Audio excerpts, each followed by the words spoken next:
Democratic party of India ಗ್ರಾಮಾಂತರ ಜಿಲ್ಲಾ ಸಮಿತಿಯ ವತಿಯಿಂದ ಹೊಸ ಪುತ್ತೂರು ಜಿಲ್ಲೆ ಮತ್ತು ವಿಟ್ಲ ತಾಲೂಕು ರಚನೆಯನ್ನು ಆಗ್ರಹಿಸಿಕೊಂಡು ಈ ಒಂದು ಪತ್ರಿಕಾಗೋಷ್ಠಿಯನ್ನು ನಾವು ಕರೆದಿದ್ದೇವೆ. ಈ ಪತ್ರಿಕಾಗೋಷ್ಠಿಗೆ ಆಗಮಿಸಿದಂತಹ social democratic party of India ಗ್ರಾಮಾಂತರ ಜಿಲ್ಲಾ ಪ್ರಧಾನ ಕಾರ್ಯದರ್ಶಿಯಾಗಿರುವಂತಹ ಸಿದ್ದಿಕ್ ಪುತ್ತೂರಿಯವರನ್ನು ಪ್ರೀತಿಪೂರ್ವಕವಾಗಿ ಸ್ವಾಗತಿಸ್ತಾ ಇದ್ದೇನೆ. ಅದೇ ರೀತಿ ಜಿಲ್ಲಾ ಕಾರ್ಯದರ್ಶಿಯಾಗಿರುವಂತಹ ಶಾಕಿಲ್ ಕೆಬಜರ್ ಇವರನ್ನು ಕೂಡ ಸ್ವಾಗತಿಸ್ತಾ ಇದ್ದೇನೆ. ಅದೇ ರೀತಿ social democratic party of India Puttur ವಿಧಾನಸಭಾ ಕ್ಷೇತ್ರ ಸಮಿತಿ ಅಧ್ಯಕ್ಷರಾಗಿರುವಂತಹ ಅಶ್ರಫ್ ಬಾಬು ಹಾಗೂ ಜೊತೆ ಕಾರ್ಯದರ್ಶಿಯಾಗಿರುವಂತಹ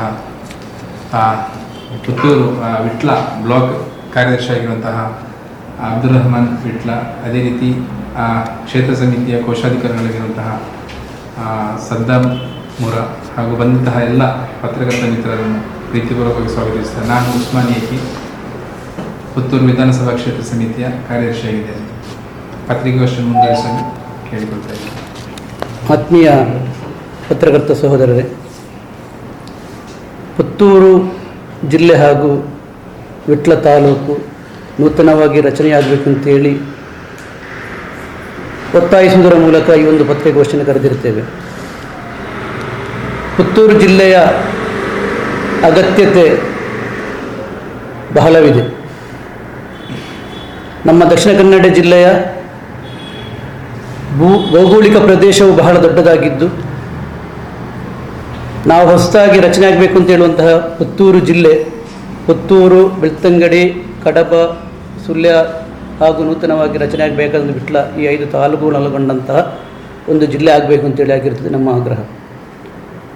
ಒಂದು ಜಿಲ್ಲಾಧಿಕಾರಿಗಳನ್ನು, ಜಿಲ್ಲಾ ಕಚೇರಿಯನ್ನು ಈ ನಮ್ಮ ಸುಳ್ಯ ತಾಲೂಕಿನ ಅರಂತೋಡಿಂದ ಹಿಡಿದು ಸುಬ್ರಹ್ಮಣ್ಯ, ಗುತ್ತಿಗಾರು, ನೆಲ್ಯಾಡಿ ಈ ಪ್ರದೇಶದ ಜನರಿಗೆ ಜಿಲ್ಲಾ ಕಚೇರಿಗೆ ಭೇಟಿ ನೀಡಬೇಕಾದರೆ ಒಂದು 100ರಿಂದ 130 ಕಿಲೋಮೀಟರ್ ಪ್ರಯಾಣಿಸಬೇಕಾಗ್ತದೆ.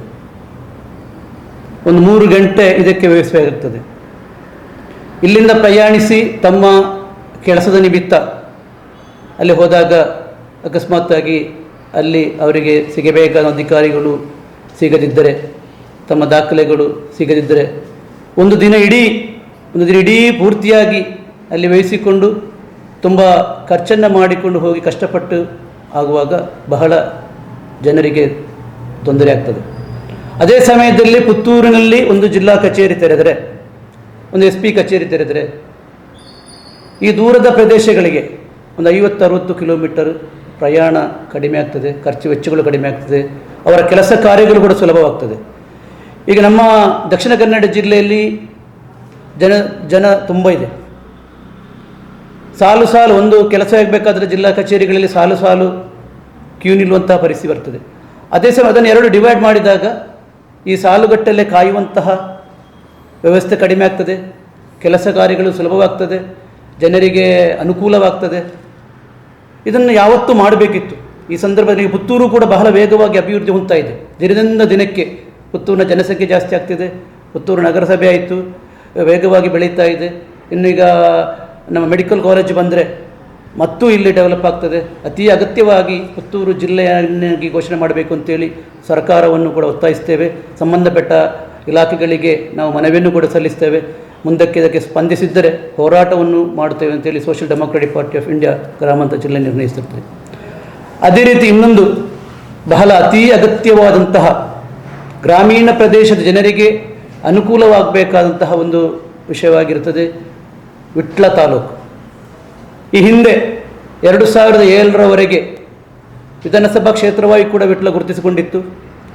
2007ರ ಕ್ಷೇತ್ರ ಪುನರ್ವಿಂಗಡಣೆ ಸಂದರ್ಭದಲ್ಲಿ ವಿಟ್ಲ ವಿಧಾನಸಭಾ ಕ್ಷೇತ್ರ ಸಮಿತಿ ಅಸ್ತಿತ್ವದಿಂದ ಹೋಯಿತು.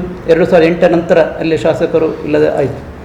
ಈ ಒಂದು ಸಂದರ್ಭದಲ್ಲಿ ಕಂಡುಕೊಂಡಂಥ ಅದನ್ನು ಆ ಕ್ಷೇತ್ರವನ್ನು ಪುನರ್ವಿಂಗಡಣೆ ಮಾಡಿ ತೆರವು ಮಾಡುವುದಕ್ಕಿಂತ ಮುಂಚೆ ಅಲ್ಲಿ ತಾಲೂಕಾಗಿ ಅದನ್ನು ಘೋಷಣೆ ಮಾಡಬೇಕಿತ್ತು. ನಮ್ಮ ಈ ಪುಣಚ್ಚದಿಂದ ಪೆರುವಾಯಿ, ಕೇರಳ ಗಡಿ ಪ್ರದೇಶವಾದಂಥ ಅಡ್ಡಿನಡ್ಕ, ಈ ಕಡೆ ಕನ್ಯಾನ, ನಮ್ಮ ಈ ಕಡೆ ಕಂಬ್ಲಬೆಟ್ಟು, ಒಳಕೆಮಜೂರು, ಮಿತ್ತೂರು, ಈ ಪ್ರದೇಶದ ಜನರಿಗೆ ತಮ್ಮ ತಾಲೂಕು ಕಚೇರಿಗಳಿಗೆ, ತಾಲೂಕು ಆಫೀಸಿಗೆ ಹೋಗಬೇಕಾದ್ರೆ ಬಂಟ್ವಾಳಕ್ಕೆ ಹೋಗಬೇಕು. ದೈನಂದಿನ ಚಟುವಟಿಕೆ ಇರ್ತದೆ. ನಮ್ಮ DC ಕಚೇರಿಗಿಂತ ಜಾಸ್ತಿಯಾಗಿ ತಾಲೂಕು ಆಫೀಸುಗಳಲ್ಲಿ, ತಾಲೂಕು ಕಚೇರಿಗಳಲ್ಲಿ ತಹಶೀಲ್ದಾರನ ಭೇಟಿ ಆಗಬೇಕಾದ ಸಂದರ್ಭಗಳು ಬಹಳ ಜಾಸ್ತಿ ಇರ್ತದೆ, ದೈನಂದಿನ ಭೇಟಿಗಳಿರ್ತದೆ. ಒಂದನೇದಾಗಿ ಗ್ರಾಮೀಣ ಪ್ರದೇಶದ ಜನರಿಗೆ ಅಲ್ಲಿ ಹೋಗಬೇಕಾದರೆ ತುಂಬ ಕಷ್ಟವಾಗ್ತದೆ. ಅದೇ ಸಂದರ್ಭದಲ್ಲಿ ವಿಟ್ಲವನ್ನು ಕೇಂದ್ರವಾಗಿಟ್ಟುಕೊಂಡು ವಿಟ್ಲ ತಾಲೂಕು ಮಾಡಿದರೆ, ಅಲ್ಲಿ ಮಿನಿ ವಿಧಾನಸೌಧವನ್ನು ರಚನೆ ಮಾಡಿದರೆ ಅಲ್ಲಿಯ ಜನರಿಗೆ ತುಂಬ ಅನುಕೂಲ ಆಗ್ತದೆ. ಯಾವತ್ತೂ ಕೂಡ ಈಗ ಅವರು ಹೇಳ್ತಾರೆ ತಾಲೂಕು ಮಾಡುವುದಾದರೆ ಅದಕ್ಕೆ ತುಂಬ ಖರ್ಚಾಗ್ತದೆ, ವ್ಯವಸ್ಥೆ ಮಾಡಲಿಕ್ಕೆ ಆಗೋದಿಲ್ಲ, ಸ್ಥಳದ ಕೊರತೆ ಇದೆ, ಇನ್ನು ಕಚೇರಿ ಮಾಡಬೇಕು, ಸಿಬ್ಬಂದಿಗಳನ್ನು ಮಾಡಬೇಕು ಅಂತೇಳಿ. ಜನರಿಗೆ ಉಳಿತಾಗಬೇಕು. ಸರ್ಕಾರ ಮನಸ್ಸು ಮಾಡಿದರೆ ಇತರ ಯಾವುದೋ ಖರ್ಚುಗಳು ಮಾಡೋದಕ್ಕಿಂತ ಜನರಿಗೆ ಬಹಳ ಅನುಕೂಲ ಆಗ್ತದೆ. ನೀವು ನೋಡಿ, ನೀವು ಒಂದು ಬಂಟ್ವಾಳದ ತಾಲೂಕು ಆಫೀಸಿಗೆ ಹೋಗಿ ನೋಡಿದರೆ ಅಲ್ಲಿ ಕ್ಯೂ ಇರುತ್ತೆ, ಸಾಲು ಸಾಲು ಕ್ಯೂ ಇರುತ್ತೆ ಜನರಿಗೆ. ಎಷ್ಟು ಕಷ್ಟ ಆಗ್ತದೆ. ಒಂದು ಕೆಲಸ ಆಗಬೇಕಾದ್ರೆ ದಿನಪೂರ್ತಿ ಪಾಪ ವಯಸ್ಸಾದವರು ಇವರೆಲ್ಲ ನಿಲ್ಲಬೇಕಾದ್ರೆ. ಅದೇ ಸಂದರ್ಭದಲ್ಲಿ ವಿಟ್ಲ ತಾಲೂಕು ರಚನೆ ಮಾಡಿದಾಗ ಅರ್ಧಕ್ಕಿಂತ ಅರ್ಧ ಏನಾಯಿತು, ಅಲ್ಲೇ ಜನದಟ್ಟಣೆ ಕಡಿಮೆಯಾಗಿ ಕೆಲಸ ಬಹಳ ಸುಲಭ ಆಗ್ತದೆ. ಇಲ್ಲಿ 1.5 ಲಕ್ಷಕ್ಕಿಂತ ಜಾಸ್ತಿ, ಈ ನಾನು ಹೇಳಿದ 23 ಗ್ರಾಮಗಳನ್ನು ಒಳಗೊಂಡಂಥ ಒಂದು ವಿಟ್ಲ ತಾಲೂಕನ್ನು ಮಾಡ್ಬೋದು. 23 ಗ್ರಾಮಗಳು. ಇಲ್ಲಿಯ ಜನಸಂಖ್ಯೆ ತೆಗೆದು ನೋಡಿದರೆ 1.5 ಲಕ್ಷಕ್ಕಿಂತಲೂ ಜಾಸ್ತಿ ಆಗ್ತದೆ. ಸುಮಾರು 1,70,000 ಬರ್ತದೆ. ಎಷ್ಟು ಅನುಕೂಲವಾಗ್ಬೋದು. ಯಾಕಾಗಿ ಸರ್ಕಾರ ಈ ಬಗ್ಗೆ ಗಮನ ಕೊಡುವುದಿಲ್ಲ? ಸರ್ಕಾರಕ್ಕೆ ಇದು ನಾವೊಂದು ರಾಜಕೀಯದ ಲಾಭಕ್ಕಾಗಿ ಮಾತಾಡ್ತಾ ಇಲ್ಲ. ಜನರ ಸೌಲಭ್ಯಕ್ಕೆ ಅನುಗುಣವಾಗಿ ಜನರಿಗೆ ಸೌಲಭ್ಯ ದೊರೆಯಬೇಕು ಅಂತ ಹೇಳಿಕೊಂಡು ಜನರ ಕಷ್ಟಗಳಿಗೆ ಪರಿಹಾರ ದೊರೆಯಬೇಕು. ಇದು ಒಂದು ರಾಜ್ಯ ಅಥವಾ ಒಂದು ಜಿಲ್ಲೆ ಅಭಿವೃದ್ಧಿ ಆಗಬೇಕಾದ್ರೆ ಈ ರೀತಿ ತಾಲೂಕುಗಳು, ಜಿಲ್ಲಾ ಕಚೇರಿಗಳು ಜಾಸ್ತಿ ಅದರ ಅಭಿವೃದ್ಧಿ ಆಟೋಮೆಟಿಕ್ ಆಗ್ತದೆ. ಆ ಕಾರಣಕ್ಕಾಗಿ ವಿಟ್ಲ ತಾಲೂಕು ನೂತನವಾಗಿ ರಚನೆ ಆಗಬೇಕು ಅಂತೇಳಿ ಈ ಪತ್ರಿಕೆ ಗೋಷ್ಠಿಯ ಮೂಲಕ ಆಗ್ರಹಿಸ್ತೇವೆ. ಸರ್ಕಾರವನ್ನು ಕೂಡ ಒತ್ತಾಯ ಮಾಡ್ತೇವೆ. ಸಂಬಂಧಪಟ್ಟ ಇಲಾಖೆಗಳಿಗೆ ಮನವಿಯನ್ನು ಕೂಡ ಸಲ್ಲಿಸ್ತೇವೆ. ಇದು ಆಗದಿದ್ದರೆ ಇದಕ್ಕೆ ನಾವು ಹೋರಾಟವನ್ನು ಮಾಡಿಕೊಂಡು ವಿಟ್ಲ ಪ್ರದೇಶದ ಹಾಗೂ ಪುತ್ತೂರು ಜಿಲ್ಲೆಯ ಜನರನ್ನು ಸೇರಿಸಿಕೊಂಡು ಹೋರಾಟ ಸಮಿತಿಯನ್ನು ರಚನೆ ಮಾಡಿಕೊಂಡು ಹೋರಾಟ ಮಾಡಿಕೊಂಡು ಯಾವತ್ತಾದರೂ ಅಂತಿಮವಾಗಿ ನಮಗೆ ಈ ಒಂದು ತಾಲೂಕು ಮತ್ತು ಜಿಲ್ಲೆ ಆಗುವವರೆಗೆ social democratic party of India ಜನರೊಂದಿಗೆ ಸೇರಿಸಿಕೊಂಡು ಹೋರಾಟ ಮಾಡುತ್ತಾ ಎಲ್ಲಿವರೆಗೆ ಇದು ಆಗುವುದಿಲ್ಲೋ ಅಲ್ಲಿವರೆಗೆ ಹೋರಾಟ ನಾವು ಬಿಡುವುದಿಲ್ಲ ಅಂತೇಳಿ ಈ ಪತ್ರಿಕೆ ಮೂಲಕ ನಾವು ಕೇಳಿಕೊಳ್ತಾ ಇದ್ದೇವೆ. ಅದರಲ್ಲಿ 23 ಗ್ರಾಮ ಅಂತೇಳಿದ್ದು ಕೇವಲ ವಿಟ್ಲ ಹೋಬಳಿಯಲ್ಲಿ. ಸುಮಾರು 40 ಗ್ರಾಮ ಅದಕ್ಕೆ ಒಳಗೊಳ್ತದೆ, ಕ್ಷೇತ್ರ ಅದು ಕೆದ್ದಿಲ, ಪೆರ್ನೆ ಅಂತೇಳಿ. ಬಂಟ್ವಾಳ ತಾಲೂಕಲ್ಲಿ ಇರುವುದು ಎಷ್ಟು ಗ್ರಾಮ? ಪುತ್ತೂರಲ್ಲಿ ಇರುವುದು ಟೋಟಲ್ ತಾಲೂಕಲ್ಲಿ 22, ಕಡಬದಲ್ಲಿ 21, 50 ಜಿಲ್ಲೆ. ಅದರಲ್ಲಿ 23 ವಿಟ್ಲ ಹೋಬಳಿ ಇದೆ. ಕನ್ಯಾನ, ಕರೋಪಾಡಿ, ಸಾಲತ್ತೂರು, ಗೋಲಂತೂರು. 40 ಈಚೆಗೆ ಬಂದರೆ ಮತ್ತೆ 10 ಉಳಿಯುವುದಲ್ಲ. ಎಲ್ಲಿ ಅಲ್ಲ, ಅದರಲ್ಲಿ ಇರೋದಿಲ್ಲ, ಇದರಲ್ಲಿ ಪುತ್ತೂರಿಸಿಂದ ಹೋಗ್ತದೆ. ಅಲ್ಲ, ಇದರಿಂದ ಬಂಟ್ವಾಳಕ್ಕೆ ಪುನಃ ಅಲ್ಲಿಂದ ಗುರುಪುರ ಇತ್ತು ಮೊದಲು, ಅದನ್ನೆಲ್ಲ ಆಚೆ ಕೊಟ್ಟಿದ್ದಾರೆ. ಗುರುಪುರ ಬಂಟ್ವಾಳ ಕ್ಷೇತ್ರ ದೊಡ್ಡ ಕ್ಷೇತ್ರ, 51 ದೊಡ್ಡ ಕ್ಷೇತ್ರ. ಅದು ಡಿವೈಡ್ ಮಾಡಲೇಬೇಕು. ನಾವು ಹೇಳುವಂಥದ್ದು ಹೋಬಳಿ 40 ಇದ್ದರು, ಸ್ವಲ್ಪ ಆ ಕಡೆ ಬಂಟ್ವಾಳಕ್ಕೆ ಬಿಡ್ಬೋದು. ಆ ಕಡೆ ನಮ್ಮ ಈ ಸೈಡ್ ಇದ್ರೆಲ್ಲ ಸಾಲತ್ತೂರು, ನಿಮ್ಮ ಪುಣಚ್ಚ, ಅಡ್ಯನಡಕ, ಇವರಿಗೆ ಕನ್ಯಾನ, ಇವರಿಗೆಲ್ಲ ಭಾರಿ ಈಸಿ ಆಗ್ತದೆ. 25 ವರ್ಷ ಕ್ಷೇತ್ರ ಇತ್ತು, ವಿಟ್ಲ ಕ್ಷೇತ್ರ ಇತ್ತು. ಈಗ ಜನಸಂಖ್ಯೆ ಅಂದಾಜು 2 ಲಕ್ಷ ಹತ್ರ ಇದೆ. ಆದರೂ ಮಾಡಿದರೆ ಮಾಡ್ಬೋದು. ಅಲ್ಲಿ ಒಂದು 25-26 ಬಂಟ್ವಾಳ ಇಟ್ಟುಕೊಂಡು ಒಂದು 20 ಈ ಕಡೆ ಮಾಡಿಕೊಂಡು ಮಾಡ್ಬೋದು. ಜನರಿಗೆ ಸುಲಭ ಆಗ್ತದೆ, ಜನಸಾಮಾನ್ಯರಿಗೆ ಸುಲಭ. ಹೌದು. ನೀವು ಸ್ವಲ್ಪ ನಮ್ಮಲ್ಲಿ ಜಾಸ್ತಿ ನಿಮ್ಮ ಸಹಕಾರ ಬೇಕು ನಮಗೆ ಪತ್ರಕರ್ತರು. ಯಾಕಂತ ಹೇಳಿದರೆ ಜನಸಾಮಾನ್ಯರಿಗೆ ಸರ್ಕಾರಗಳು ಸ್ಪಂದನೆ ಮಾಡಬೇಕು. ಈಗ ಹೇಳಿದಾಗೆ 150 ಕಿಲೋಮೀಟರ್ ಒಂದು ಕೆಲಸಕ್ಕೆ ಹೋಗೋದಾದರೆ ಅವರಿಗೆ ಎಂಥದ್ರಲ್ಲಿ ಲಾಭ ಇದೆ?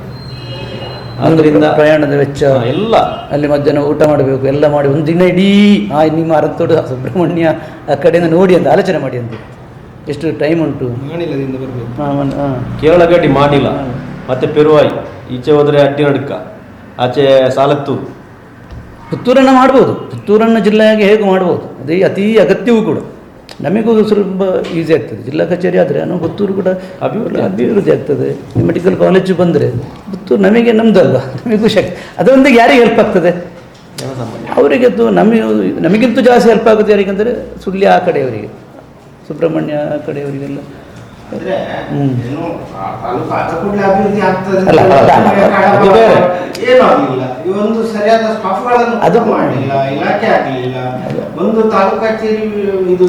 ಇನ್ನೂ ಕೂಡ ಸರ್ ಇಲ್ಲ, ಅದು ಮಾಡಬೇಕು. ಅದು ಕೂಡ ಒಂದು ಇಶ್ಯೂ. ನೀವು ಹೇಳಿದನ್ನು ಅದು ಒಂದು ತೆಗೆದು ಹೋರಾಟ ಮಾಡಬೇಕು. ನೀವು ನೆನಪಿಸಿದ್ದು ಒಳ್ಳೆಯದಾಯಿತು. ಹೌದಲ್ಲ, ನಮ್ಮ ಬೇಡಿಕೆ ನಾವು ಸಮಂಜಸವಾಗಿ ಹೇಳ್ತಾ ಇರೋದು. ರಾಜಕೀಯವಾಗಿ ನಮಗೆ ಲಾಭ ಅಂತ ಹೇಳಿ ಇದು ಆಗಬೇಕು, ಜನರಿಗೆ ಒಂದು ಸೌಲಭ್ಯ ದೊರಕಬೇಕು. ಗಡು ಇಡ್ತೀರಾ ಇಷ್ಟರೊಳಗೆ ಆಗಬೇಕು ಇಲ್ಲಾಂದ್ರೆ ನಾವು ಹೋರಾಟ ಸ್ಟಾರ್ಟ್ ಮಾಡ್ತೇವೆ ಇಲ್ಲ ಫಸ್ಟಿಗೆ ಮನವಿ ಎಲ್ಲ ಇದು ಕೊಟ್ಟುಕೊಂಡು ಮಾಡ್ತೇವೆ ಇನ್ನು ಕಾಯ್ತೇವೆ ಸ್ಟೆಪ್ ಬೈ ಸ್ಟೆಪ್ ಕೊಡ್ತೇವೆ ಕಂದಾಯ ಇಲಾಖೆಗೆ ಕಂದಾಯ ಇಲಾಖೆ ಫಸ್ಟಿಗೆ ನಾವೊಂದು ಈಗ ವಿಟ್ಲ ತಾಲೂಕು ಪುತ್ತೂರು ಜಿಲ್ಲೆ ಬಗ್ಗೆ ಮೊದಲೇ ಇತ್ತು ವಿಟ್ಲ ತಾಲೂಕಿನ ಬಗ್ಗೆ ಫಸ್ಟ್ ಸ್ಟೆಪ್ ಆಗಿರ್ತದೆ ಫಸ್ಟ್ ಒಂದು ಪ್ರೆಸ್ ಮೀಟ್ ಮಾಡಿಕೊಂಡು ಜನರಿಗೆ ತಿಳಿಸುವಂಥದ್ದು ಅಧಿಕಾರಿಗಳಿಗೆ ತಿಳಿಸುವಂಥದ್ದು ಇದರೊಂದಿಗೆ ನಾವು ಮನವಿಯನ್ನು ಕೂಡ ಸಲ್ಲಿಸ್ತೇವೆ ಕಂದಾಯ ಇಲಾಖೆಗೆ ಸರ್ಕಾರಕ್ಕೆ DC ಅವರಿಗೆ. ಎರಡನೇ ಸ್ಟೆಪ್ ಅದಕ್ಕೆ ಸ್ಪಂದಿಸಿದರೆ ಒಂದು ಹೋರಾಟ ಸಮಿತಿಯನ್ನು ಮಾಡಿಕೊಂಡು ನಾವೊಂದು ವಿಟ್ಲ ಹೋರಾಟ ಮಾಡಿಕೊಂಡು ಒಂದು ಹೋರಾಟವನ್ನು ಮಾಡ್ತೇವೆ ಅದಕ್ಕೆ ಬೇಕಾದಂಥ ಮುಂದಿನ ಇದು ಮಾಡ್ತೇವೆ. ನಮಗೆ ಬರುವ ಅಸೆಂಬ್ಲಿ ಚುನಾವಣೆಗೆ ಮುಂಚಿತವಾಗಿ ಆದರೂ ಇದು ಆಗಬೇಕು. ಸುದ್ದಿ ಚಾನಲ್ ಕ್ಷಣ ಕ್ಷಣದ ಸುದ್ದಿಗಾಗಿ. That's my gadget. Let's go have some fun then.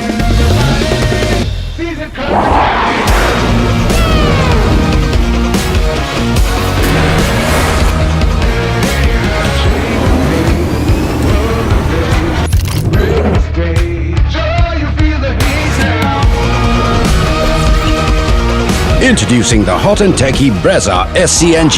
Cool new SCNG tech for a cool new generation.